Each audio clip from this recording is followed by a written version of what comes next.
بسم اللہ الرحمن الرحیم۔ السلام علیکم، میں ہوں خانم مانسا شہزادی۔ الف ٹی وی کے پروگرام قصص الانبیاء میں خوش آمدید۔ اس پروگرام میں ہم انبیاء کرام کے دلچسپ قصے بچوں کو سناتے ہیں، اور آج ہم حضرت ہارون علیہ السلام کے بارے میں ایک بہت ہی دلچسپ قصہ سنیں گے۔ آپ لوگ تیار ہیں؟ حضرت ہارون علیہ السلام مصر میں پیدا ہوئے۔ اس دور میں وہاں کا جو بادشاہ تھا وہ فرعون تھا، اور آپ کو پتہ ہے فرعون کو ایک مرتبہ خواب آیا، بہت خوفناک خواب تھا۔ فرعون نے کسی علم والے شخص سے پوچھا کہ اس خواب کی تعبیر کیا ہے۔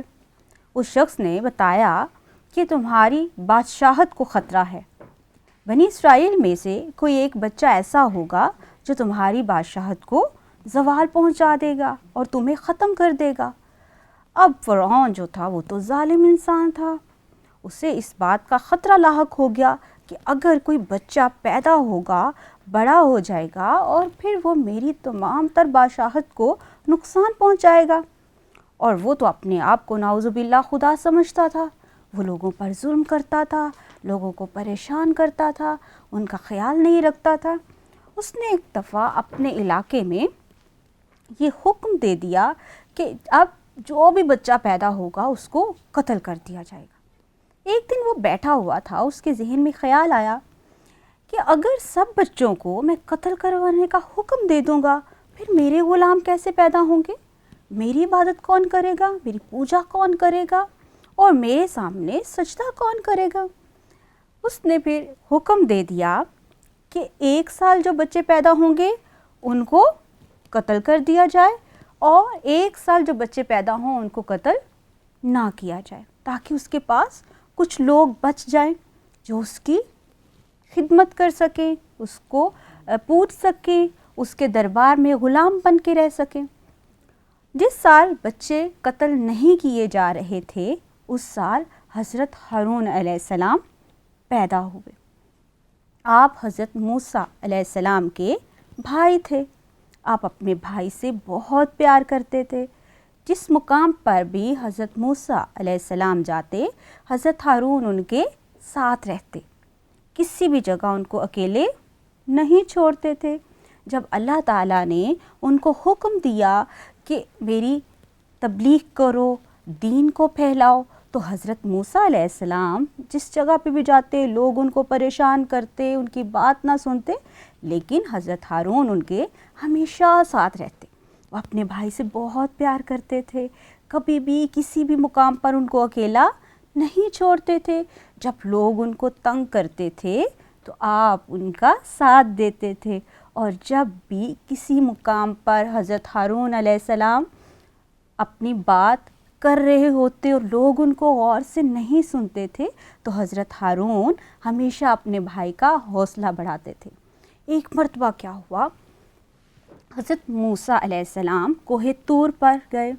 کوہ طور پر اللہ تعالیٰ حضرت جبرائیل علیہ السلام کے ذریعے وحی فرماتے تھے اور حکم دیتے تھے کہ اب آپ نے آگے جا کے لوگوں کو کیا بتانا ہے، ہدایت کیسے دینی ہے، اللہ کی وحدانیت کے بارے میں کیسے بتانا ہے، یہ کیسے بتانا ہے کہ اللہ ایک ہے، اس کی عبادت کرنی چاہیے، کسی کے ساتھ برا نہیں کرنا چاہیے۔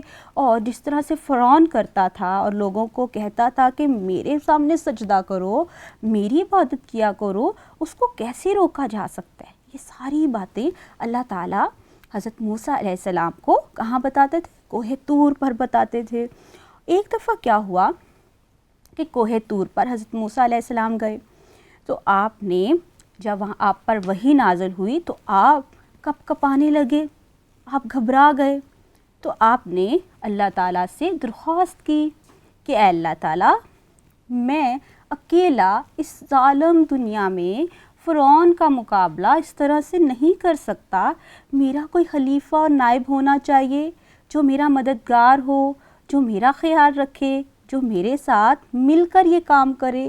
پھر اللہ تعالیٰ نے آپ کا ساتھی آپ کے بھائی کو بنا دیا۔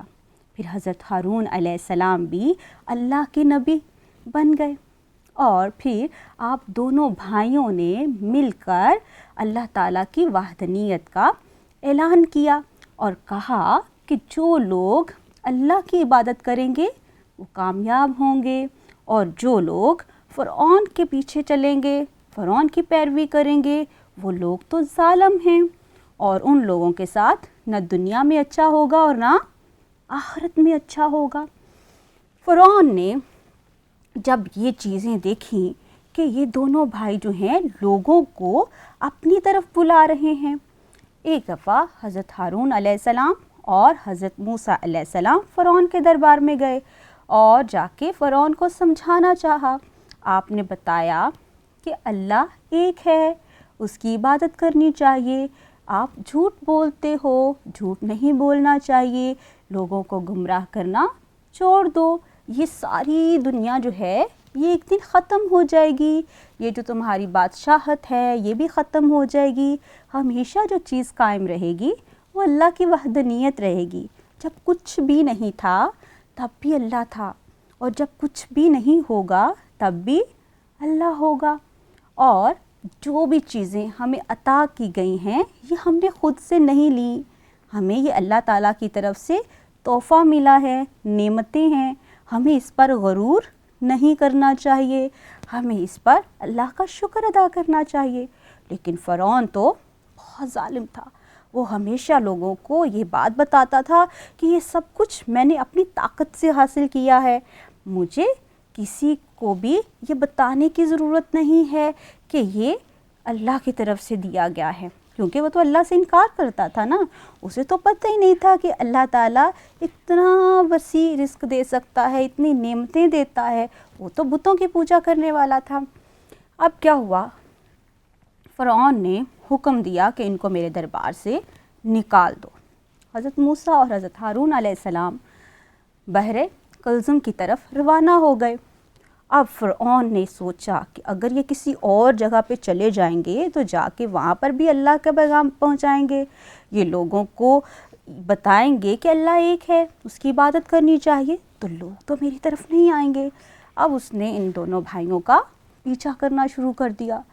جب وہ ایک بہت بڑے دریا کے پاس پہنچ گئے تو اب فرعون جو ہے وہ مسکرایا اور اس نے کہا اب یہ سب دریا میں ڈوب جائیں گے، لیکن حضرت موسیٰ کے پاس ایک عصا تھا، چھڑی تھی بہت لمبی، آپ نے اس طرح سے اس کو پانی میں مارا تو وہاں پر رستہ بن گیا۔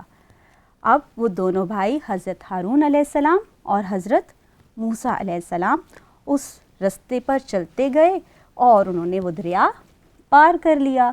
جیسے ہی فرعون اور اس کی فوج نے اس پانی پر پاؤں رکھا تو وہ سارے ڈوب کر تباہ ہو گئے۔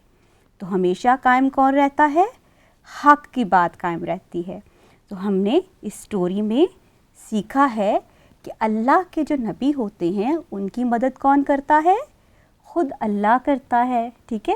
اور جو نیک لوگ ہوتے ہیں نا ان کا بھی مددگار ہمیشہ اللہ ہوتا ہے، اور ہمیں اللہ تعالیٰ کے بتائے ہوئے راستے پر ہمیشہ چلتے رہنا چاہیے۔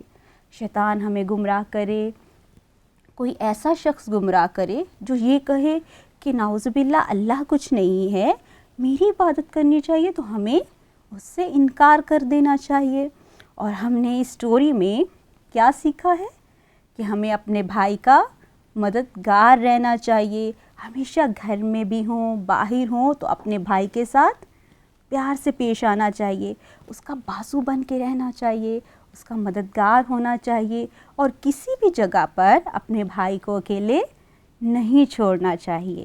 یہی ہمارا دین ہمیں درس دیتا ہے، اور ہمارا معاشرہ بھی ایسے بھائیوں کو بہت پسند کرتا ہے۔ تو ہمارا یہ آج کا جو قصہ تھا یہ بہت دلچسپ تھا، آپ کو پسند آیا؟ امید کرتی ہوں آپ کو بھی آج کا یہ قصہ بہت پسند آیا ہوگا۔ مزید قصے اور کہانیوں کے ساتھ آپ کی خدمت میں حاضر ہوتے رہیں گے۔ قصص الانبیاء میں آج کے لیے صرف اتنا ہی۔ اپنا بہت سارا خیال رکھیے گا۔ خدا حافظ۔